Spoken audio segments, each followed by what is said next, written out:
नमस्कार, मैं हूं दिव्या त्यागी और आप देख रहे हैं लाइव टीवी एक्सप्रेस। प्रस्तुत है आज की खास खबरें। उपेंद्र तिवारी का वादा, फेफना में विकास करेंगे, वादा नहीं हम काम करके दिखाते हैं।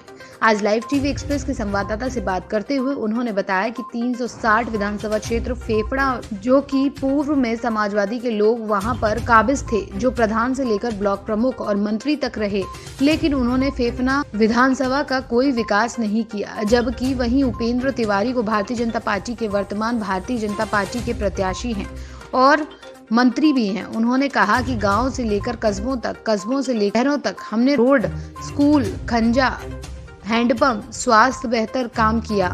जब किसी को भी कॉल था तो समाजवादी पार्टी के लोग घरों में दुपक कर बैठ गए थे, लेकिन हम सड़क पर उतरकर और किसान, मजदूर, गरीब के तन मन धन से सेवा करने में लगे हुए थे। उन्होंने वहीं पर अखिलेश यादव पर तंज कसते हुए कहा कि राष्ट्रीय अध्यक्ष केवल घोषणा पत्र की जारी करते रहते हैं, जबकि किए वादे पूरे नहीं करते, और भारतीय जनता पार्टी पक्षपात पूर्ण रूप से कोई कार्य नहीं करती है और सभी योजनाओं का लाभ सभी जात धर्म को मिलता है, किसी एक जाति अथवा मजहब को नहीं। जबकि समाजवादी पार्टी तुष्टीकरण की राजनीति कर रही है और भारतीय जनता पार्टी जात की राजनीति करती है, ना कि धर्म की। उन्होंने फिर कहा कि पूर्ण बहुमत से भारतीय जनता पार्टी की उत्तर प्रदेश में सरकार बनेगी और इस बार भाजपा 300 पार। और बलिया से संवाददाता राजू कुमार की रिपोर्ट। नमस्कार, आप देखना शुरू कर चुके हैं लाइव टीवी एक्सप्रेस। इस टाइम हम लोग बलिया के फेफना विधानसभा क्षेत्र में हैं और यहाँ से 2 बार लगातार विधायक उपेंद्र तिवारी हैं और सरकार में राज्य मंत्री जी। अभी उनसे हम चलते हैं, बात करते हैं और जानते हैं कि होने वाले 2022 के चुनाव में क्या माहौल चल रहा है। मंत्री जी, सबसे पहले आपका स्वागत है लाइव टीवी एक्सप्रेस में। 2022 का चुनाव नज़दीक आ चुका है और ख़ासतौर भारतीय जनता पार्टी आपको अपना प्रत्याशी घोषित भी कर चुकी है।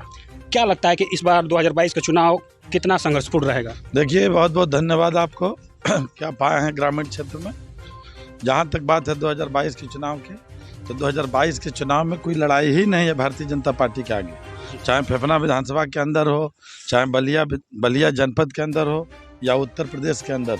क्योंकि माननीय मोदी जी की सरकार ने 7 वर्षों के अंदर जो काम किया और 67-68 सालों के अंदर किसी ने नहीं कर पाया था।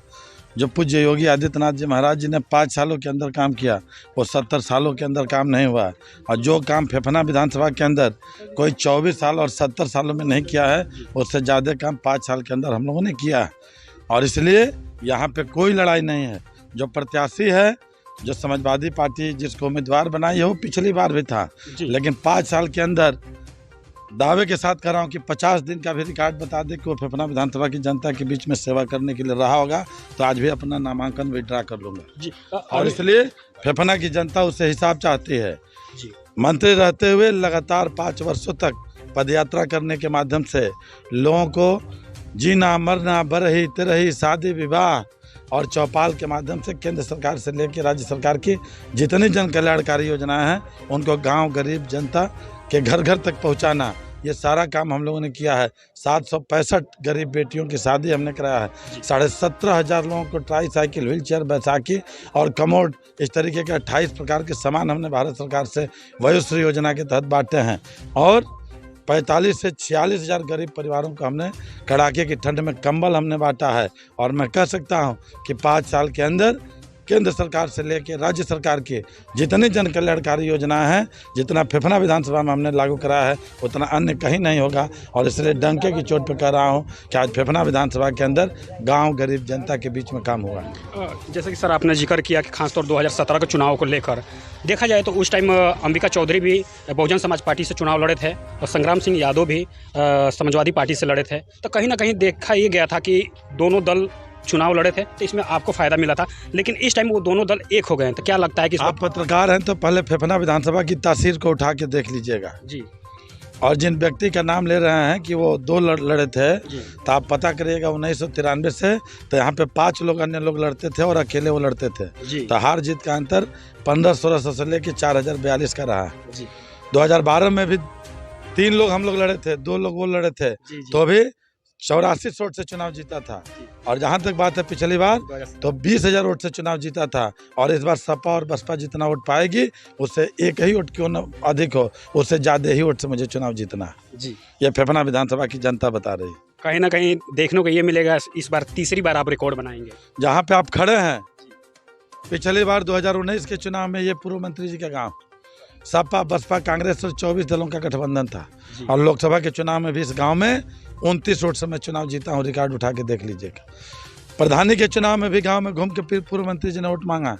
डंके की चोट पे कह रहा हूं कि 24 साल तक यहाँ के वो विधायक मंत्री और रहे हैं।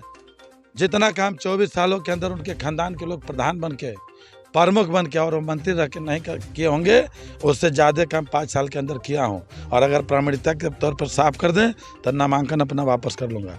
डंके की चोट पे आँख में आँख डाल के बात कर रहा हूँ। और इसलिए हमने विकास किया, हमने फेफना विधानसभा का विनाश नहीं किया, हमने जनता के दिल को जीता है, जनता के सीने पे गोली नहीं चलाया। अगर देखा जाए लोगों के सीने पे और कनपट पे पिस्टल लगा कर के जमीन कब्जा नहीं कराया। हाँ, जिन लोगों ने कब्जा किया है उस पिस्टल को भी हटाने का काम किया है और कब्जाने वाले लोगों को भी सही औकात बताने का काम किया। इसलिए डंके की चोट पे कह रहा हूँ कि आज फेफना विधानसभा की एक जनता, आज कापुरी की जनता आज अपना भय के वातावरण से ऊपर उठ करके जी रही है, निर्भीक होकर के जी रही है, स्वतंत्रता के साथ जी रही है। और वह दौर खत्म हुआ कि आज फेफना विधानसभा के ऊपर कोई आँख उठा के ऊपर देखने की कोशिश नहीं करता। और इसलिए डंके की चोट पे कह रहा हूँ कि पुनः फेफना विधानसभा क्षेत्र में 2022 में 51,151 नोट मिला था और 51,151 नोट न प्रदेश के अंदर किसी को मिला होगा और न देश के अंदर किसी को मिला होगा। तो निश्चित रूप से वह बहुत शुभ अंक रहा और इसलिए यह हैट्रिक लगाने में जितना सपा बसपा वोट नहीं पाएगा उससे ज़्यादा वोट से चुनाव जीत के जाऊंगा जी। कहीं ना कहीं इस बार बलिया में तीसरी बार रिकॉर्ड बनेगा और खासतौर फेफना विधानसभा क्षेत्र में इस बार फिर कमल खिलेगा। ऐसे भी फेफना विधानसभा का 4 बार का रिकॉर्ड रहता है। जी जी बिल्कुल। गौरी भैया भी 4 बार यहाँ पे विधायक रहे, यहाँ जो सज्जन थे वो भी 4 बार रहे, अभी तीसरी बार में आ रहा हूँ, लेकिन 4 बार वाला रिकॉर्ड भी तोड़ के 5 बार यहाँ पे विधायक बन करके रहूँगा। जैसे कि मैं बता दूं कि मंत्री जी का कहा नाम है कि यहाँ पे हमेशा 4 बार लोग रह चुके हैं, उनका भी रिकॉर्ड तोड़ेंगे होने वाले 2022 को लेकर। तो ये थी आज की खास खबरें। ऐसी ही चुनिंदा और खास खबरों से जुड़े रहने के लिए देखते रहिए लाइव टीवी एक्सप्रेस, खबरों का खजाना लाइव टीवी के साथ।